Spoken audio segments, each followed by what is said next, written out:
బాధతో కృంగిన నేస్తమా, గురిలేని బ్రతుకుతో అలసిన ప్రాణమా, తన కరములు చాచి నిన్ను పిలుచుచున్నాడు, తన కరములు చాచి నిన్ను పిలుచుచున్నాడు. ఆదరిస్తాడు, ఆదరిస్తాడు యేసు ఆశ్చర్యకరుడు, యేసు ఆశ్చర్యకరుడు, యేసు ఆశ్చర్యకరుడు.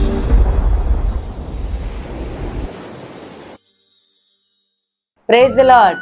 యేసు ఆశ్చర్యకరుడు అనుదిన వాగ్దానం. దేవుని బిడ్డలారా, అనుదిన వాగ్దానం మీరు వింటూ అనేకులకు షేర్ చేస్తూ దేవుని నామాన్ని మహిమపరచండి. ఎందుకంటే దేవుని యొక్క వాక్యము సజీవమైనది.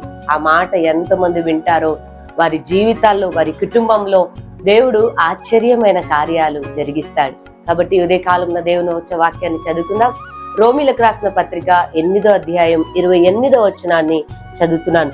దేవుని ప్రేమించు వారికి అనగా ఆయన సంకల్పము చొప్పున పిలువబడిన వారికి మేలు కలుగుటకే సమస్తము సమకూడి జరుగుచున్నవని ఎరుగుదుము. దేవునికి మహిమ కలుగును గాక. దేవుని బిడ్డలారా, దేవుణ్ణి ప్రేమించే దేవుని బిడ్డలైన మీ జీవితంలో ఎదుగో ఏది జరుగుతున్నా అది సమస్తము కూడా మేలు కొరకే జరుగుతున్నది. ఈరోజు నువ్వు కీడు అనుభవిస్తున్నావేమో, లేదంటే మేలు నీ జీవితంలో ఉందేమో. దేవుని బిడ్డలారా, శ్రమ అయినా దుఃఖమైనా ఏ పరిస్థితి అయినా ఇదిగో వాటంతటి ద్వారా నీ జీవితంలో రాబోతున్న దినాల్లో జరిగేది ఏంటో తెలుసా? మేలు జరగబోతున్నది. అందుకే అక్కడ వాక్యం సెలవిస్తుంది ఏంటంటే, దేవుని ప్రేమించు వారికి అనగా ఆయన సంకల్పం చొప్పున పిలువబడిన వారికి మేలు కలుగుటకే సమస్తము కూడా సమకూడి జరుగుచున్నవి. ఆమేన్, హల్లెలూయా. అంటే రాబోతున్న దినాల్లో నీకు మేలే చేయబోతున్నాడు దేవుడు. దేవుని బిడ్డలారా, నీకు కీడు జరగదు. ఎందుకంటే ఇప్పుడు నువ్వు ఏది అనుభవిస్తున్నా, అది కీడైనా మేలైనా ఏదైనా రాబోతున్న దినాల్లో నీకు సమస్తము కూడా సమకూడి జరగబోతుంది. అది నీ మేలు కొరకే జరగబోతుంది. నువ్వు బాధపడొద్దు, నువ్వు దుఃఖపడొద్దు.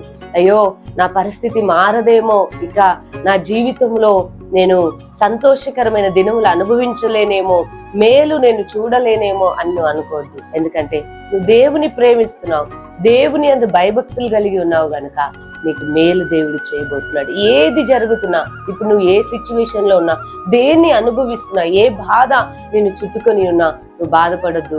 రాబోతున్న దినాల్లో దేవుడు నీకు మేలు చేయబోతున్నాడు. అది ఏ విషయంలో అయినా దేవుని సన్నిధిలో నువ్వు ప్రార్థిస్తుండగా ఆయన నీకు మేలు చేయబోతున్నాడు గనక ఇదే కాలం నీ మాటను నమ్మి ప్రభుని స్తుతించండి. సమస్తము కూడా మేలు కొరకే జరగబోతుందని నమ్మండి. కీడు జరగదు. దేవుడు నీ జీవితంలో, నీ కుటుంబంలో మేలు చేయబోతున్నాడు. కాబట్టి వాగ్దానాన్ని నమ్మి ప్రభుని స్తుతించండి. మీ కొరకు చిన్న ప్రార్థన చేస్తాను. సర్వశక్తి గల దేవా స్తోత్రం. ఎంతమంది బిడ్డలు ఈ మాటను రిసీవ్ చేసుకుంటున్నారు అయ్యా, వారు శ్రమల గుండా వెళ్తున్నారేమో, కీడు వారికి ఎదురవుతుందేమో అయ్యా. ఇదిగో నాయనా, ఏ పరిస్థితులు ఉన్నారో సమస్తము నీకు తెలుసు. అయినా తండ్రి, ఇదిగో నమ్మదగిన దేవుడు నాయన, సమస్తము సమకూడి మేలు కొరకే జరుగుతుందని వాక్యం సెలవిస్తుంది. రాబోతున్న దినాల్లో నీ బిడ్డల జీవితాల్లో, వారి కుటుంబాల్లో మేలు చేయబోతున్నారయ్యా. వారికి అయ్యా మీకే సమస్త మహిమను మీకే చెల్లిస్తూ ఈ వాగ్దానాన్ని వింటూ అయ్యా, దుఃఖంలో బాధలు ఎక్కడి నుండి వింటున్నా, రాబోతున్న దినాల్లో నువ్వు చేయబోతున్న దాన్ని బట్టి నీ బిడ్డలు నిన్ను స్తుతిస్తుండగా నీకే సమస్త మహిమను చెల్లిస్తూ యేసు నామములో ప్రార్థిస్తున్నాను తండ్రి. ఆమేన్. దేవుడు మిమ్మల్ని దీవించును గాక.